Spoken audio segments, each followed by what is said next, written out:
kita ini bukan target kecil, bukan target masuk Senayan. Masuk Senayan itu insya Allah masuk. Percaya saya. Kalau masuk Senayan, insya Allah masuk. Tapi angka yang kita targetkan itu angka yang tidak kecil. Yes. Saya nggak usah ungkap di sini, ini internal. Ini akhirnya PKS muncul ya. Ini sangat keren sekali. PKS bahkan juga sudah mulai ya menyalurkan bantuan di NTT. Dikarenakan memang masyarakat NTT ini sangat-sangat membutuhkan sekali bantuan, dan konon katanya juga di daerah Manggarai Timur kalau tidak salah bahkan juga belum tersentuh bantuan, terutama bantuan makan, air bersih dan lain sebagainya. Bahkan konon katanya terkait bantuan pemerintahan pusat itu belum masuk ke sana. Memang ini kayak terkesan lambat gitu loh. Apakah memang kejadiannya menjelang 17 Agustus dan lain sebagainya? Menurut saya kan juga tidak. Dikarenakan negara seharusnya kan sudah sigap lah dalam menanggapi hal-hal seperti ini ya. Nah, bahkan kalau kita lihat dari PDIP itu sudah turun tangan pada waktu lalu ya, ketika terjadi gempa keesokan harinya juga langsung datang. Bahkan di situ ada Tri Risma hari ini, Ganjar Pranowo, dan bahkan juga masih banyak lagi kader-kader PDIP yang lainnya bahkan menyalurkan bantuan ke NTT. Tidak hanya itu, saat ini juga disusul oleh PKS juga sudah mengulurkan bantuan. Ditunggu lagi ya partai-partai politik yang lainnya. Jangan cuma 5 tahunan saja lah ketika mencari suara baru datang menyebar bansos dan sebagainya. Saat inilah yang menurut saya paling penting saat ini. Seharusnya partai-partai politik itu menyebarkan bansos, jangan hanya menjelang pemilu dan lain sebagainya. Menurut saya ini yang momen paling dibutuhkan masyarakat NTT. Nah, kalau kita lihat dari sini ada komentar ya, setidaknya mengomentari terkait Ganjar yang rajin blusukan ya ketika NTT setelah terjadi gempa. Dari zaman beliau jadi gubernur Jateng nggak berubah sama sekali. Komunikasi dengan rakyat enak banget, penyampaiannya santun, bikin adem, nggak ada kata-kata yang bikin rakyat marah dan tersinggung. Masyarakat NTT yang semula emosi karena belum dapat bantuan akhirnya berterima kasih atas kehadiran Pak Ganjar di tengah-tengah mereka. Ini belum negara, konon katanya belum ada bantuan. Bayangkan ya, bahkan sampai jalan itu dipalang ya, seperti ini. Kalau mau minta yang baik, betul toh? Iya. Bukan kok ada begitu. Ya. Ya Pak siapa? Bener nggak? Ya. Nah kalau begitu orang bantu. Kalau tutup jalan, kita juga lagi bantu, lagi belajar. Ya kan? Santun, saling tolong menolong. Insya Allah semua orang bantu. Amin ya Allah. Orang ya Allah. Kenapa orang? Bukan. Sudah ibu. Ibu minta saya dihentikan, saya siap. Ya, tapi baik-baik. Siap. Kalau tidak baik-baik siapa nanti mau tolong? Ya, Bu ya. Oke, Bapak Ibu terima kasih semuanya, saya doakan sehat selalu. Terima kasih Bapak. Bapak Ganjar, saya ada posko banyak, hanya ada yang di gunung. Enggak. Iya, Sabar. Nanti saya turunkan itu ada beberapa. Iya, Bapak Ganjar. Mohon maaf kalau tidak bisa. Bapak Ganjar, nama. Terima kasih Pak. Terima kasih. Dan kami mohon maaf dengan segala hormat saya karena di beberapa tempat kita sudah menyiapkan rencana dari kemarin. Tapi apapun itu kami tahu, maka kami tidak bisa bantu banyak, tapi sedikit yang kami tinggal. Amin. Terima kasih.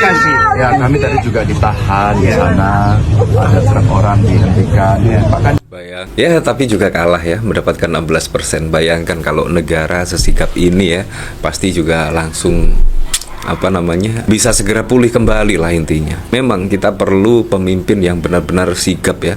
Jangan acara-acara terus di tengah gempa di NTT, tapi juga acaranya tetap jalan ya, dan sangat meriah. Bayangkan joget-joget. Aduh, sangat awo sekali lah pokoknya ya. Nah, kalau kita lihat dari sini juga ya, ini bahkan terima kasih PKS. Wah, ini kan sangat di luar dugaan sekali lah. Kapan saat butuh kami, masyarakat kami siap PKS. Karena selama ini lewat, saya tidak pernah ada yang singgah di sini. Kami sangat berterima kasih buat PKS.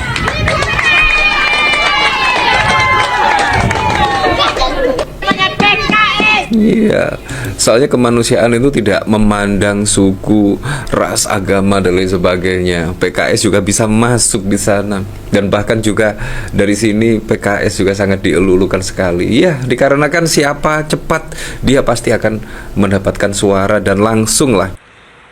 Ya, halo teman-teman, kembali bersama saya di channel ini, channel NES 2045. Ya, Kaisang semakin frustasi, suara Partai Gajah habis sudah.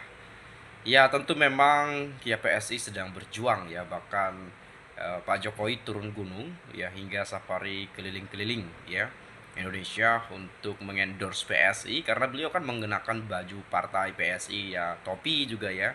Ya ada logo-logo PSI lah, logo-logo gajahnya kan begitu tuh. Tapi memang ya dalam hal ini ya semangat saja lah ya. Saya sih ya berharapnya ya mau masuk nggak masuk ya yang penting ya berjuang aja dulu kan begitu. Tapi tentu rakyat yang menentukan nanti.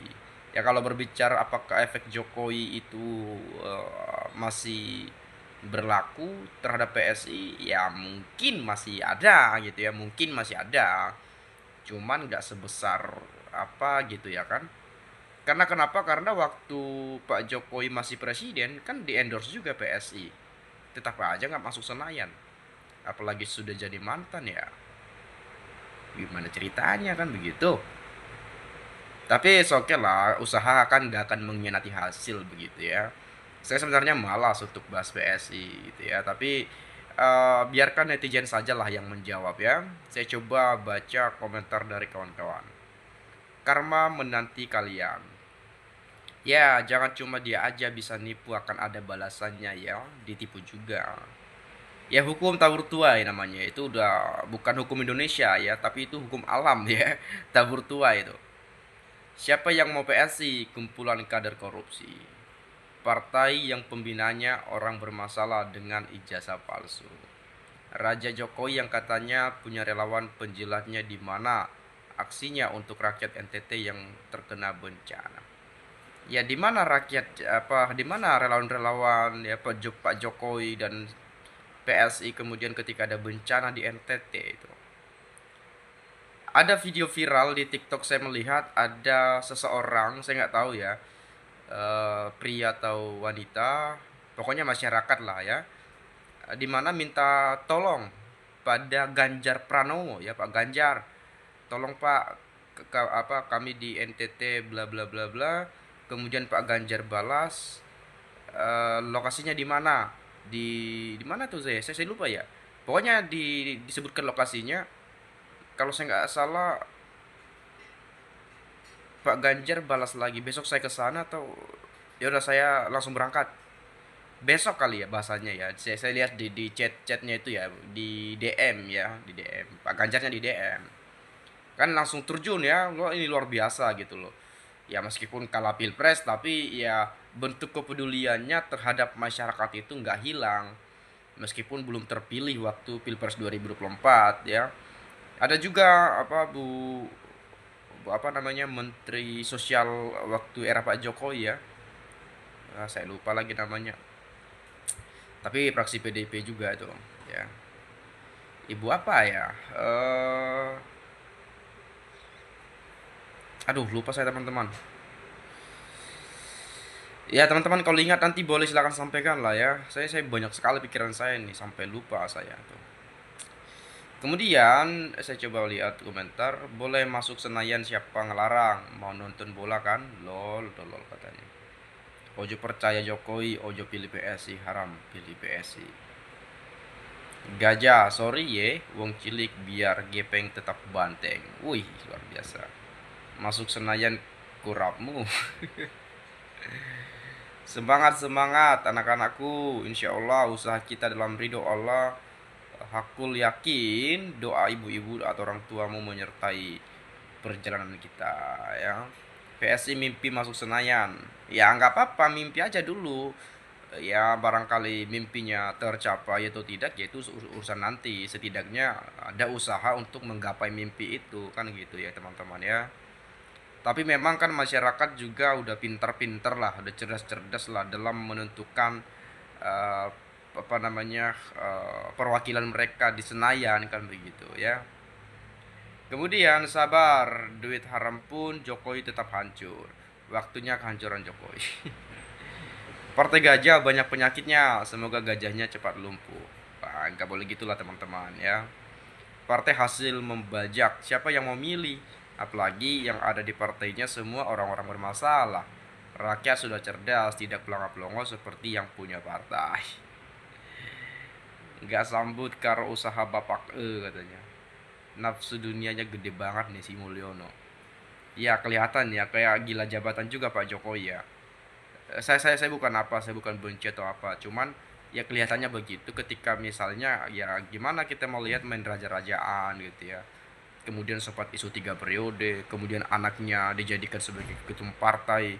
Padahal nggak ada ini ya, nggak ada, belum pernah berpengalaman apapun ya jadi ketua partai itu. Kemudian anaknya maju sebagai cawapres, usianya belum cukup padahal kan. Jadi ini agak lain saya kira ya. Kalau dibilang haus jabatan sih kayaknya sih benar ya, kayaknya benar. Partai PSI tempat para koruptor sembunyi. Lihat saja ada beberapa mantan partai lain lari ke PSI untuk cari selamat. Orang baik dan pinter gak akan jadi pemimpin di negeri ini. Negeri ini akan selalu dipimpin orang serakah dan haus jabatan. Gara-gara diinjak gajah hancur NTT.